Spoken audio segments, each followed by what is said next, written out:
Hello students, today we will discuss about maths related to class 9, some simple definitions which creates trouble in our maths. सबसे पहले मैं आपको natural number के बारे में बताऊंगा, इसको हिंदी में प्राकृत संख्या बोलते हैं. नेचुरल नंबर को अगर अपन बोले तो ये स्टार्ट होता है हमेशा 1 से. 1, 2, 3, 4 इस टाइप के नंबर जिसको मतलब ये एंडलेस है, तो ये हम अगर ऐसे छोड़ देते हैं तो जो 1 से स्टार्ट होते हैं ये सब नेचुरल नंबर कहलाते हैं, या इसको हिंदी में प्राकृत संख्या बोलते हैं. अब अगर अपन होल नंबर की बात करें जिसको हम पूर्ण संख्या बोलते हैं, तो होल नंबर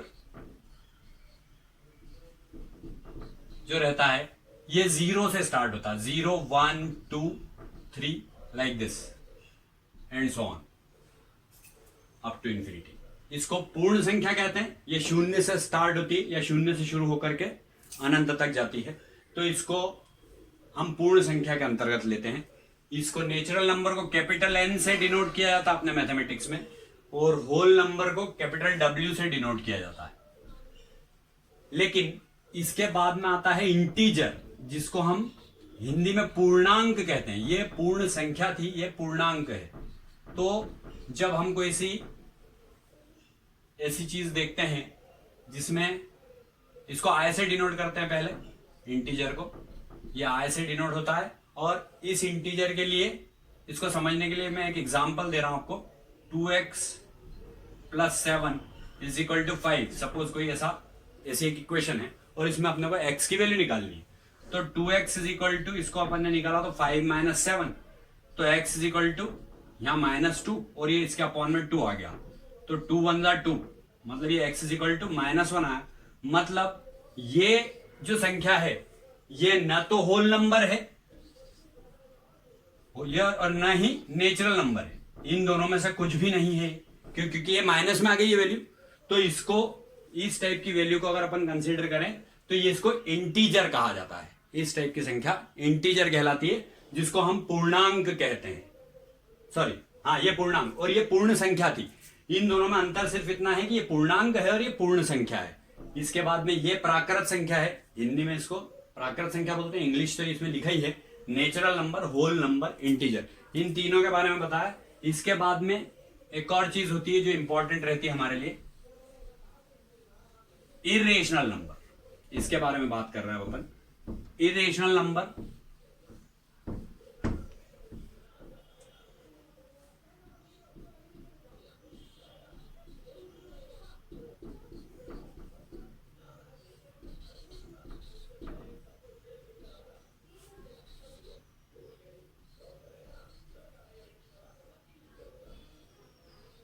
इसको हिंदी में अपरिमेय संख्या बोलते हैं.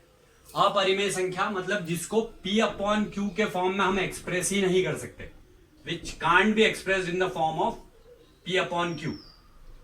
जब अपन उसको सॉल्व करें, अगर मान लो कोई ऐसा, सपोज एक एग्जांपल लिया मैंने 0.01 001 0001 like this dash dash dash. तो अगर इसको अपन P/Q के फॉर्म में डेसिमल हटा करके लाने की कोशिश करेंगे तो ये आएगा ही नहीं, ये सॉल्व ही नहीं होगा. P/Q के फॉर्म में नहीं आ सकता. तो इसको अपन इरेशनल नंबर या अपरिमेय संख्या के रूप में जानते हैं. इसके बाद में आता है रेशनल नंबर. रेशनल नंबर वो होता है जो P/Q के फॉर्म में लिखा जा सकता है. तो ये रेशनल नंबर एक होता है टर्मिनेटिंग,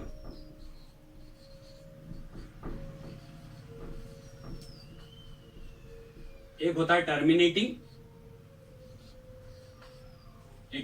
और एक होता है इनटर्मिनेटिंग. इन दोनों में अंतर बताता हूं मैं आपको, टर्मिनेटिंग और इनटर्मिनेटिंग.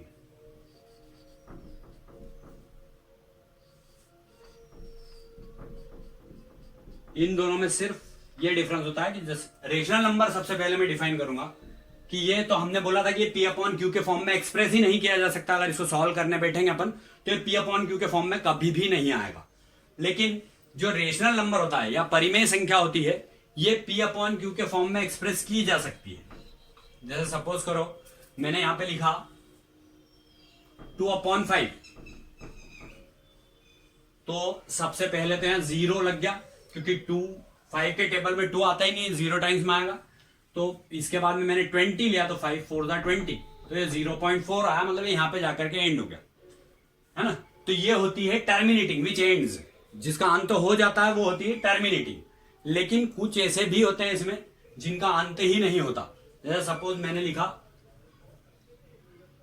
1/3, सपोज मैं यहां पर 1/3 का एक एग्जांपल लेता हूं। ये 2/5 जो है टर्मिनेटिंग डेसिमल, मतलब टर्मिनेटिंग रेशनल नंबर के अंतर्गत आता है, जिसका अंत हो सके ऐसी परिमेय संख्या। और अब अगर इसमें मैं नॉन टर्मिनेटिंग की बात करूं, सॉरी ये इन टर्मिनेटिंग की जगह नॉन टर्मिनेटिंग डेसिमल बोलेंगे इसको अपन। तो नॉन टर्मिनेटिंग डेसिमल अगर अपन बोले तो नॉन टर्मिनेटिंग डेसिमल वो होते हैं, जैसे सपोज मैंने यहां पे 1/3 लिखा, ये P अपॉन Q के फॉर्म में एक्सप्रेस तो हो गया, लेकिन जब मैं इसको डिवाइड करने जाता हूं तो 10 को मैं पहले तो 1 डिवाइड होता नहीं 3 से, तो सबसे पहले मैं 0 लिख दूंगा यहाँ, फिर 0.10 लगाया तो 10 आया, तो 3 3 9, फिर 1 आ गया, फिर 0 लगा, फिर 3 आया, 10 3 3 9, तो ये 0.3333 इस टाइप से ये डिनोट होता है। तो मतलब जिसका कोई अंत नहीं हो रहा है, मतलब इसको अपन ऐसे फॉर्म में एक्सप्रेस करते हैं 0.3 के ऊपर बार। तो ये नॉन टर्मिनेटिंग डेसिमल हुआ या नॉन टर्मिनेटिंग रेशनल नंबर हुआ। मतलब ये रेशनल नंबर के फॉर्म में एक्सप्रेस तो हो रहे हैं दोनों, क्योंकि P अपॉन Q है, ये P अपॉन Q के फॉर्म में एक्सप्रेस किया जाता है। रेशनल नंबर की डेफिनेशन मैंने बताई थी आपको कि P अपॉन Q के फॉर्म में एक्सप्रेस किया जा सकता है, लेकिन इसमें P अपॉन Q में जिसका एंड हो जाता है वो टर्मिनेटिंग रेशनल नंबर है, और जिसका एंड नहीं होता, मतलब ये आता ही चला जाता है, रिपीटेटिवली आता है, तो इसको नॉन टर्मिनेटिंग डेसिमल या नॉन टर्मिनेटिंग रेशनल नंबर, ये रेशनल नंबर के फॉर्म में और ये डेसिमल के फॉर्म में। तो इस तरीके से ये 4-5 डेफिनेशन मैंने बताई, जो कि आपको 9th 10th या हायर क्लासेस के लिए भी बहुत ज्यादा उपयोगी होती है। ये बेसिक्स ऑफ मैथमेटिक्स है, तो ये आप बहुत अच्छे से इसको समझ लीजिए। It is over now.